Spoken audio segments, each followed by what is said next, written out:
India வளராமல் இருக்கிறதுக்கான காரணமே லஞ்சம் புரையோடி போயிருக்கு அப்படின்லாம் சொல்லிகிட்டே இருப்பாங்க. இதுக்கு 1988 நிறைய சட்டங்கள்லாம் உருவாக்கிட்டே இருந்தாங்க. மத்திய அரசும் மிக கடுமையான சட்டங்களெல்லாம் உருவாக்குனாங்க. இவ்வளோ அதிகாரங்கள் இருந்தும் தொடர்ந்து இங்கே ஏன் இந்த லஞ்சம் புரையோடி போய் இருக்குது? நான் பிழைக்கணும்னா நீங்கள் கீழே போகணும், அல்லது உங்களை நான் ஏமாற்றணுன்ற மாதிரியான ஒரு நிலைமை நம்முடைய கலாச்சாரமாக கையூட்டு கொடுப்பதும் வாங்குவதும் மாறி போயிருக்கு.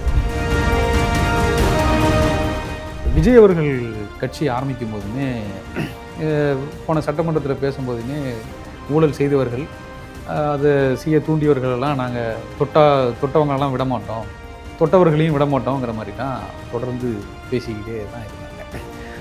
ஊழலை ஒழிப்போம் அப்படின்னு இங்கே சொல்கிற அரசியல் கட்சிகள் இது ஒரு ஸ்ட்ராட்டஜியாக பயன்படுத்துகிறாங்களா, இல்லை இங்கே இந்தியாவில் உண்மையிலே அதை பயன்படுத்த முடியுமா? இதுக்கு முன்னாடி இருந்த சட்டங்கள்லாம் என்ன ஆச்சு?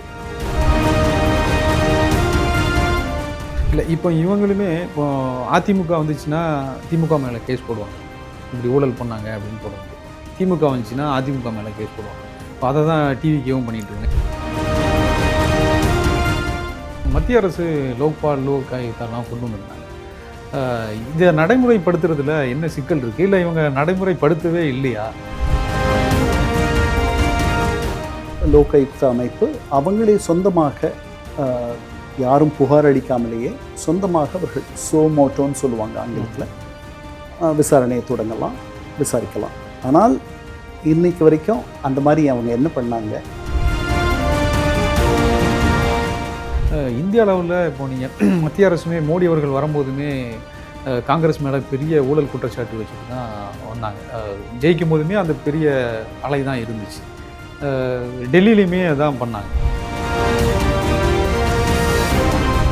தேன் எடுக்கிறவன் குரங்கை இணக்க மாட்டானான்ற கதை தான். அந்த மாதிரியான ஒரு தலைவர்கள், அந்த மாதிரியான பொது வாழ்க்கை என்பது 60-70களோடு முடிஞ்சு போச்சோன்னு நினைக்கிறேன்.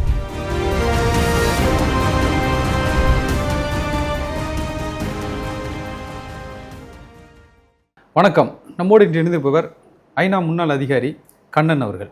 வணக்கம் சார். வணக்கம் ஃபீலிக்ஸ். சார், முதல்ல ஒரு கட்சி ஆரம்பிக்கும் போது நாங்கள் ஊழலை ஒழிப்போம், லஞ்சம் எதுவும் வாங்க மாட்டோம் இப்படின்னா பதவி பிரமாணம் செய்வாங்க, அப்புறம் உறுதிமொழி எடுத்துப்பாங்க. தொடர்ந்து இந்தியாவிலையுமே இந்தியா வளராமல் இருக்கிறதுக்கான காரணமே லஞ்சம் புரையோடி போயிருக்கு அப்படின்லாம் சொல்லிகிட்டே இருப்பாங்க. இதுக்கு 1988 நிறைய சட்டங்கள்லாம் உருவாக்கிட்டே இருந்தாங்க. மத்திய அரசும் மிக கடுமையான சட்டங்களெல்லாம் உருவாக்குனாங்க. அரசாங்கம் என்ன செய்யுது அப்படிங்கிறதுக்காக ஆர்டிஐயும் இவங்கெல்லாம் கொண்டு வந்திருந்தாங்க. இவ்வளோ இயக்கங்கள் இருந்தும், மத்திய அரசில் இவ்வளோ அதிகாரங்கள் இருந்தும் தொடர்ந்து இங்கே ஏன் இந்த லஞ்சம் புரையோடி போய் இருக்குது? இதை ஒழிக்கிறதுக்காக வர்ற அரசியல் கட்சிகள் முன்னெடுக்கிற அந்த நடவடிக்கைகள் இங்கே சாத்தியப்படும்? 3 காரணங்கள்னு நான் நினைக்கிறேன். ஒன்று பொது வாழ்க்கையினுடைய தரம் ரொம்ப கீழே போயிருக்கு.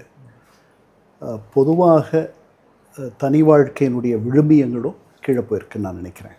காலப்போக்கில் அது ரொம்ப தேஞ்சு, எப்படியாவது வெற்றி பெற்றால் போகிறோம், எப்படி வெற்றி பெற்றோம் என்பது முக்கியமில்லை அப்படின்ட்டு இந்த கடந்த 40 ஆண்டுகளாக அந்த மாதிரி ஒரு கட்டு நேரட்டிவ். அப்படி நீங்கள் பல பெரிய தொழிலதிபர்களை இங்கே பார்க்குறீங்க. அவங்க நதி மூலம் ரிஷி மூலம் பார்க்கக்கூடாதுன்ற மாதிரி அவர்கள் எப்படி வளர்ந்தார்கள் என்பது முக்கியமல்ல, அவர்கள் இவ்வளவு உயரத்தில் இருக்கிறார்கள் என்பதை மட்டுமே நம்ம பார்க்கணும் அப்படின்ற ஒரு போக்கு மக்கள் மத்தியில் இருக்குது. அதனால் the end justifies the means.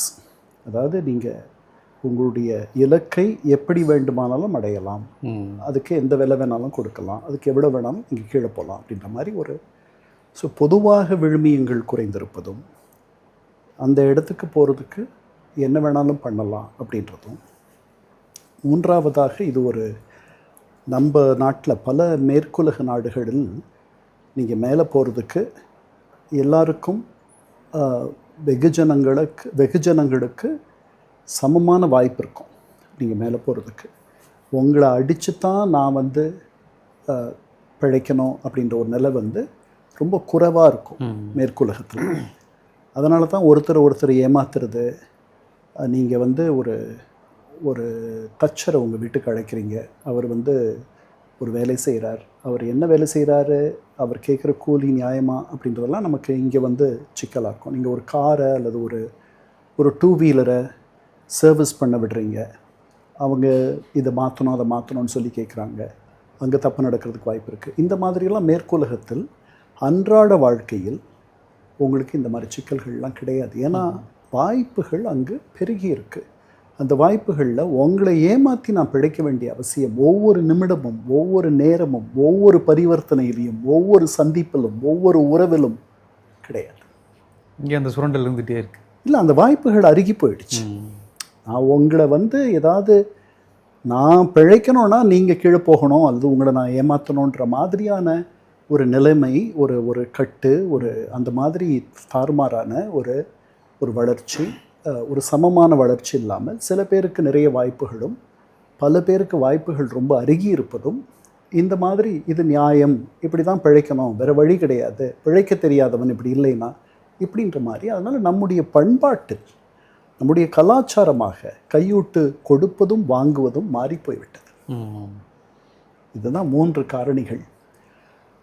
மேற்குலகத்தில் லஞ்சம் ஊழல் இல்லையானா இருக்குது, குறைவாக இருக்குது. ரொம்ப ரொம்ப பெரிய மேல்மட்டத்தில் இருக்குது. ஒரு பெரிய ஒரு $400 மில்லியன், $400 கோடி, $500 கோடி ஒரு ஒப்பந்தத்தை நீங்கள் பண்ணுறீங்க அப்படின்னா அங்கே ஒரு 10% உங்களுக்கு நீங்கள் வந்து தரகா வாங்கிறது அல்லது கிக் பேக்குன்னு சொல்கிறாங்க இல்லையா, உங்களுக்கு வந்து கையூட்டு தொகையாக கொடுக்குறது, அதெல்லாம் நடக்கும். அது பெரிய அன்றாட வாழ்க்கையில் நீங்கள் வந்து ஒரு மோட்டார் வாகனத்துறைக்கு போய் உங்களுடைய உரிமம், டூ வீலர் உரிமமோ அல்லது உங்கள் கார் உரிமமோ நீங்கள் புதுப்பிக்க போகிறீங்க அல்லது புதுசாக எடுக்க போகிறீங்க, அங்கெல்லாம் உங்களுக்கு எந்த சிக்கலும் வராது. ஒரு வீட்டை பதிவு பண்ண போகிறீங்க, சிக்கல் வராது. நீங்கள் வந்து ஒரு மருத்துவமனைக்கு போகிறீங்க, சிக்கல் வராது.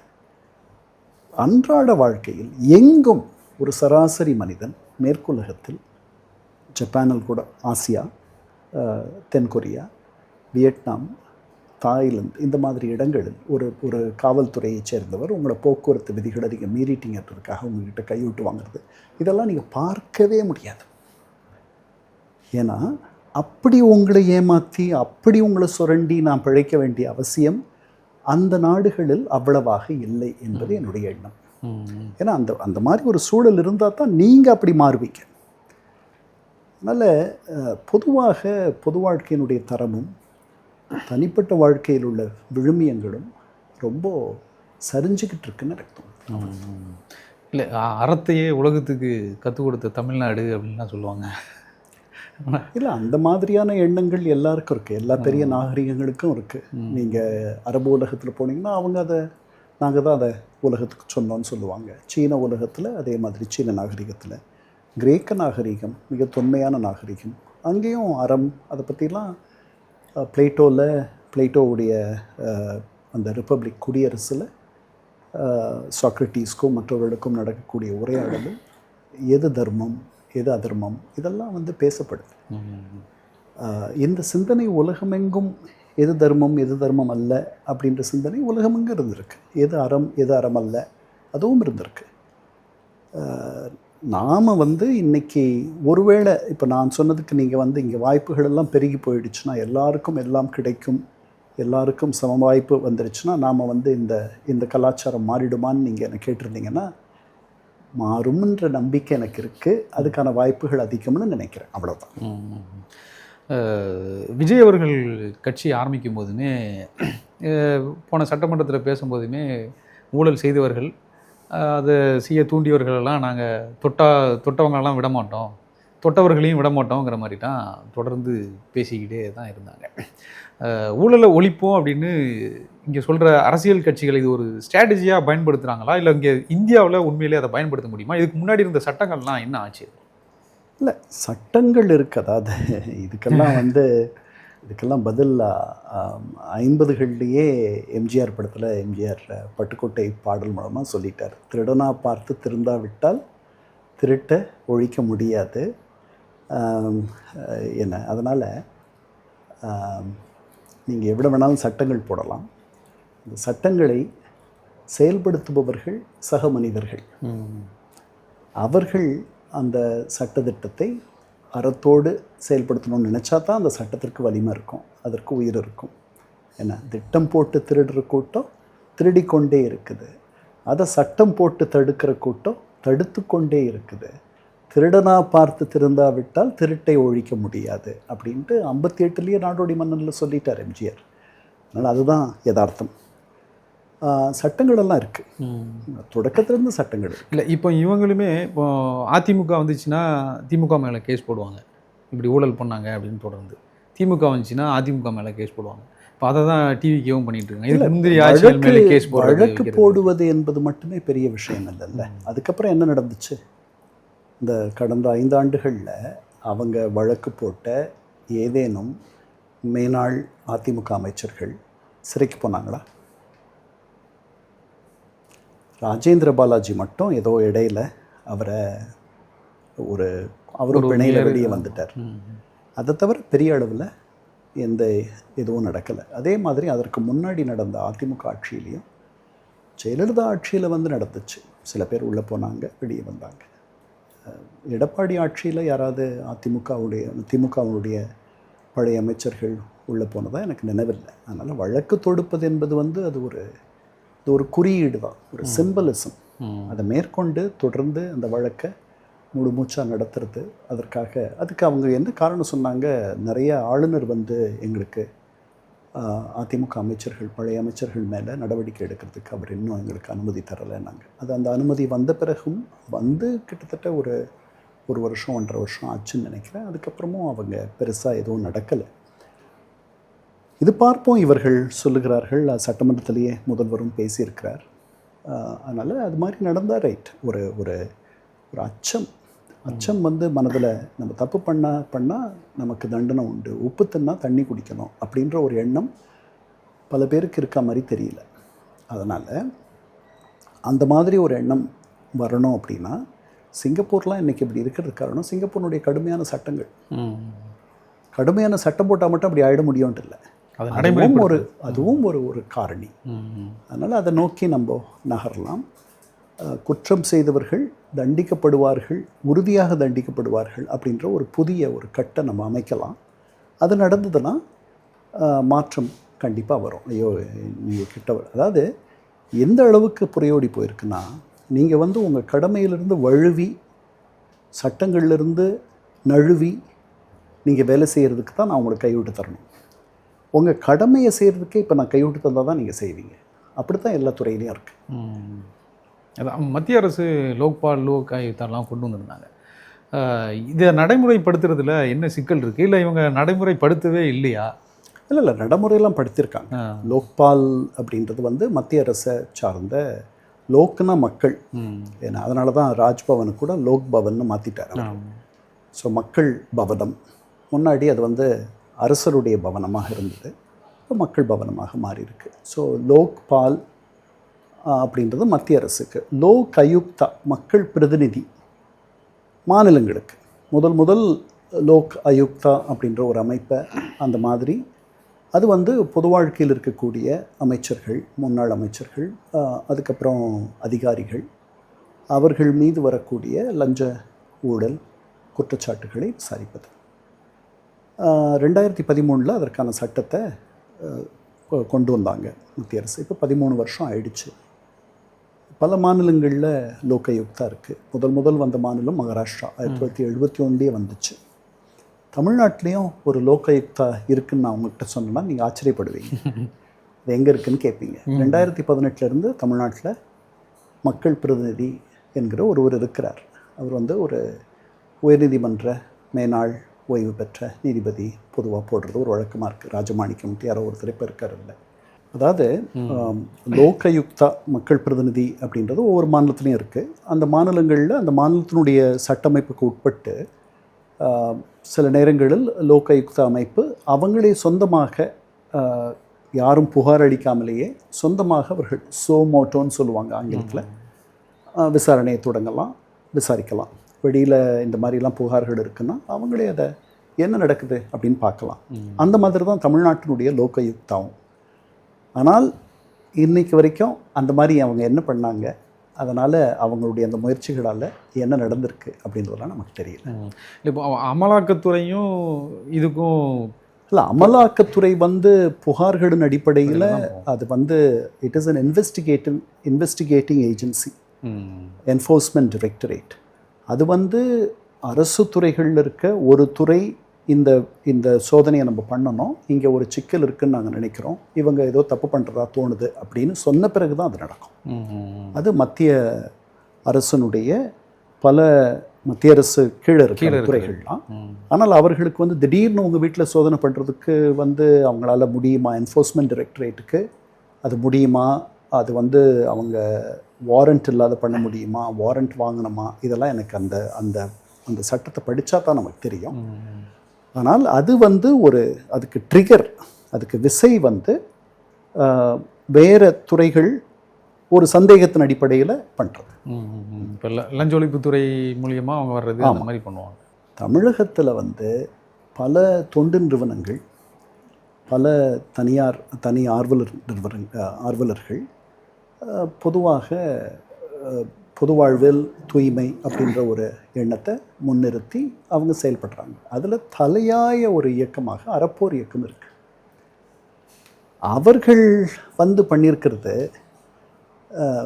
மிகப்பெரிய தொண்டை பண்ணியிருக்காங்க. பல இடங்களில் நிறுத்தியிருக்காங்க, பல இடங்களில் தப்பு நடக்கிறத கொண்டு வந்திருக்காங்க, வெளியே கொண்டு வந்திருக்காங்க, வழக்கு போட வச்சுருக்காங்க. அது மாதிரி லோகாயுக்தா செயல்படணும். ஆனால் அறப்போருக்கும் லோகாயுக்தாவுக்கும் உள்ள வித்தியாசம் என்னென்னா, லோகாயுக்தா தானாக இயங்காது. நீங்கள் போய் அவங்கக்கிட்ட ஒரு புகார் தந்தீங்கன்னா தான் அது இயங்கும். அறப்போர் இயக்கம் அதுதான் அதனுடைய வேலை. கண்கொத்தி பாம்பாக இருந்து பார்த்து எங்கே தப்பு நடக்குது, இந்த டெண்டரில் இந்த ஒப்பந்த புள்ளியில் என்ன தப்பு நடந்திருக்கு, இதுக்கு எல்லாம் சரியாக முறைப்படி நடந்துச்சா, நடக்கலையா, இந்த மாதிரி மற்ற மாநிலங்களில் என்ன நடக்குது, இதே வேறு இடங்களில் எப்படி இருக்குது, இது மாதிரியான தகவல்களை சேகரித்து ஆவணங்களை எப்படியாவது தயார் செய்து போய் நீதிமன்றத்தில் அவங்களை கொண்டு போய் நிறுத்துறது, அவங்க தொடர்பாக அதை விசாரிப்பதற்கு ஏற்பாடு செய்வது, அது அவங்களுடைய வேலை. அதைத்தான் லோகாயுக்தாவும் பண்ணணும். அதனால் சொந்தமாக லோகாயுக்தா இயங்க முடியாதான்றது எனக்கு சரியாக தெரியல. அது அப்படி இயங்கக்கூடிய ஒரு வல்லமை அதுக்கு இருந்தால் நல்லாயிருக்கும். இந்திய அளவில் இப்போ நீங்கள் மத்திய அரசுமே மோடி அவர்கள் வரும்போதுமே காங்கிரஸ் மேலே பெரிய ஊழல் குற்றச்சாட்டு வச்சுட்டு தான் வந்தாங்க. ஜெயிக்கும் போதுமே அந்த பெரிய அலை தான் இருந்துச்சு. டெல்லியிலையுமே அதான் பண்ணாங்க, நாங்கள் ஊழல் பண்ண மாட்டோம் அப்படின்னு. தொடர்ந்து அரசியல் கட்சிகள் எல்லாமே அதை கையில் எடுக்கிறாங்க. ஏன் நடைமுறைப்படுத்த முடியல இவங்க?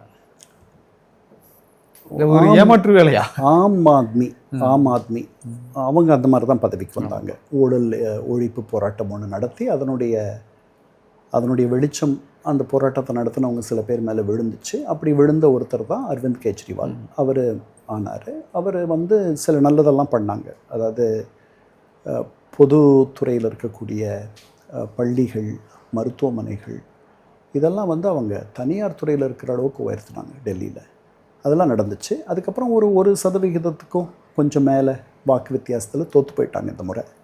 இருந்தாலும் டெல்லியில் பாஜகவினுடைய கோட்டையில் அவர்கள் இவ்வளவு நாள் ஆட்சி செய்தார்கள் என்பது ஒரு பெரிய செய்தி.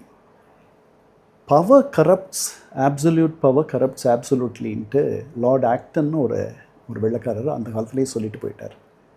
ஆட்சி அதிகாரம் என்பது உங்களை கரைபடிய செய்யும், முழு ஆட்சி அதிகாரம் என்பது முழுமையாக உங்களை கரைபடிய செய்யும் அப்படின்னு சொல்லிட்டார். தேன் எடுக்கிறவன் புறங்கையை நக்க மாட்டானான்ற கதை தான்.